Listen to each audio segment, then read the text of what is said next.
Wasabi guys, welcome back to another Market Watch video. For the second week of May, we have some changes from the new Capenna set, and I feel comfortable talking about a lot of those cards now that were after a week or two of release, which means that prices have settled and you see them come down about 1,000% lower, because that's just the way it is with new sets. Every card is really expensive if you want to get them early, and then after a couple weeks they settle to all-time lows, and then you see some that come back up. And the first card we're going to talk about here is our biggest gainer for the week, Ledger Shredder. And as you can see at the beginning of May, not doing so hot. And now it's close to a $10 card. Why is that? Because it's awesome. Whenever a player casts their second spell each turn, Ledger Shredder connives. So you draw a card, then discard a card. If you discarded a non-land card, you put a +1/+1 counter on it. Your 2-mana 1/3 flyer can make itself bigger by 1 +1/+1 counter each time any player casts their second spell each turn. That's good in Standard. I think this would be great in Commander as well. You mean to tell me you get to loot every time a player casts their second spell, and you could make your Bird Advisor here bigger by doing that? That's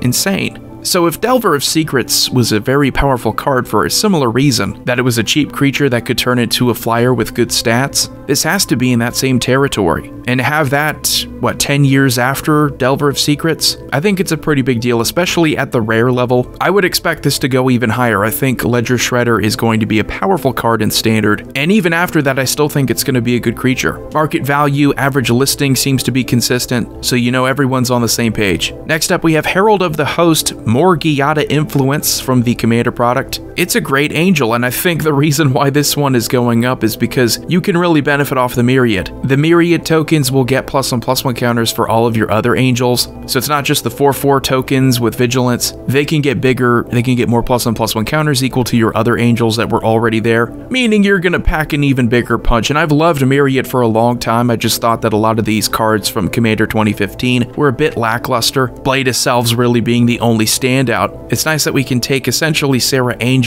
and make it more viable in the Commander format. So as you can see here, the market price, it's not going to be a super expensive card because it's still not a relatively powerful card. It's just got a cool trick that does synergize with the new Angel Commander. But it went from an under $1 card to now close to $3. Listing price is a little bit higher, so I would expect it to go a little bit higher as well in the market. Next up we have another new card. This is from Streets of New Capenna's Commander product, Reign of Riches. You're offered treasure tokens, and the first spell you cast each turn with mana from a treasure has Cascade. I'm not surprised at all. I mean, we knew that Prosper Tomebound was going to influence the price of a lot of cards in red, in black, that would synergize with treasure tokens, that would synergize with playing from exile, and you get both of those here. I think this is also going up because it's just a fun card to play with all around. Anything that offers Cascade, it offers random chance for a Commander game. You're playing a singleton deck, so that appeals to a lot of people. A lot of people are still looking to play Cascade decks. Those are still relevant Commander options, and you can play red in them, so play Reign of Riches. Market value of 8, as you could see, it dipped below 5 there for a second, but I think this is going to be a wonderful card no matter what deck you want to fit it into. And then we have a Commander option from the Streets of New Capenna set that's also just a solid creature all around. We have Raffian Scheming Sear. As you can see, coming back down from the initial highs, you know, under $5 there for a second, and then it's getting back up close to $8.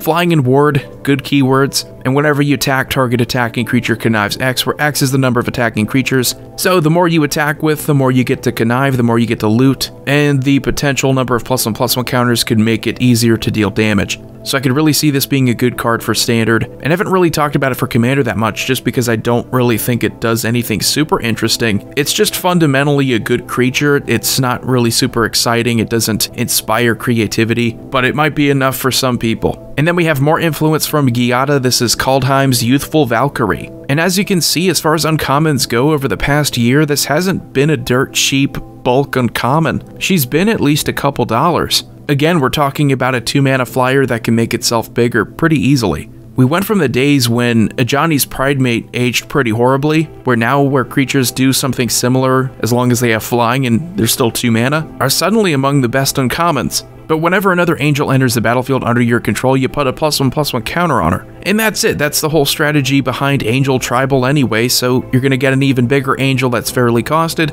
And of course, they're still both playable and standard, so that's a huge reason why Youthful Valkyrie has improved in price. And then next we have Mythunbound from Commander 2018. This was an unusual enchantment when it first came out because it offered you a minimal cost reduction for the commander tax of just being one less for each time you've cast it from the command zone. It does offer you some card draw, but that's when your commander is put into the command zone, which is a bit counterintuitive. You don't want card advantage when you're losing something. You'd rather have it when you're establishing a board presence. So for it to shoot up in price, as you can see, it's nearing the $10 mark. From relative pennies, I mean, this hasn't been a valuable card really ever. So my best guess would be there is a commander option that is cheap, that you could reliably replay to the point where you actually do get a benefit off of Mythunbound. Either that or some other YouTubers have been talking about it, have been playing it in commander games, and have recommended it themselves. I've never thought it was that strong of a card, but it's definitely worth looking into if you have that kind of commander where you find yourself always replaying it. Maybe it's part of some combo where you need to replay it over and over again. Next up, we have another card that is influenced by New Capenna's commander, Plea for Power.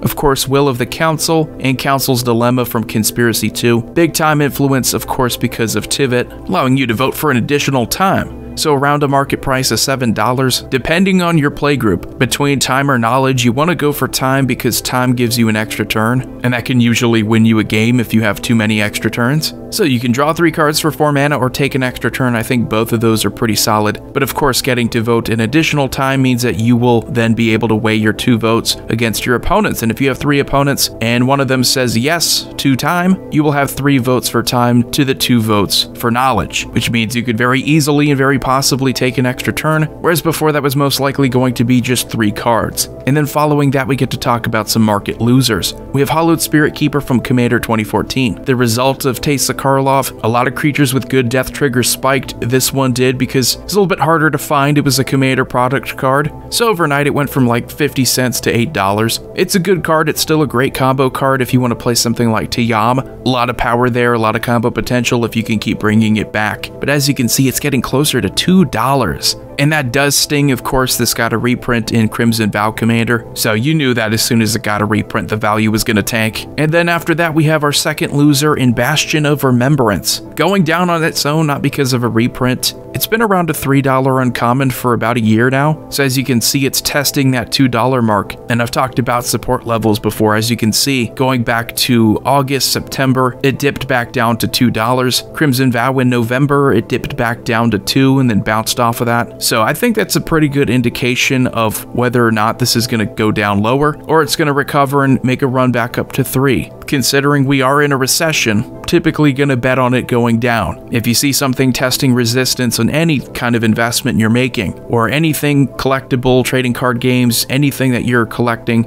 just assume it's going to go down. That doesn't mean you shouldn't buy it. I think if it goes below $2, yeah, I would buy it all day. It's a great card. It's playable in so many commander decks in black. And the last card to talk about today is Lilias, Heretical Healer. This flip legendary creature that can turn into a planeswalker from Magic Origins is still, in my opinion, one of the best ones. I know people like Jace. I've always thought Liliana was the best because she can be a strong commander option for graveyard decks or discard decks, and she can absolutely dominate as one of the 99. Going back to 2015, you can see she was way more valuable because she was playable in Standard, of course. And then over the years, she's kind of settled around the $10 mark. Last year, she went up above 20. The value started to taper off, and as you can see, we're going the wrong direction. So to see the market price at under $10, it could be a new support level, or it could go down even lower. I'm going to bet on it going down even lower, guys. The beginning of 2020 was weird, where you had a ton of reserve list cards going up and just a ton of older cards going up. And I think this is kind of the market correcting itself in a way, where we've had a past couple years of people really wanting to buy, people really wanting to support the Magic market. But because of outside factors, and of course I'm talking about America, not super relevant to other countries. I get this a lot. People will say, why are Magic cards so expensive in America? It's because it's the American market. We have so many outside factors that impact our hobbies.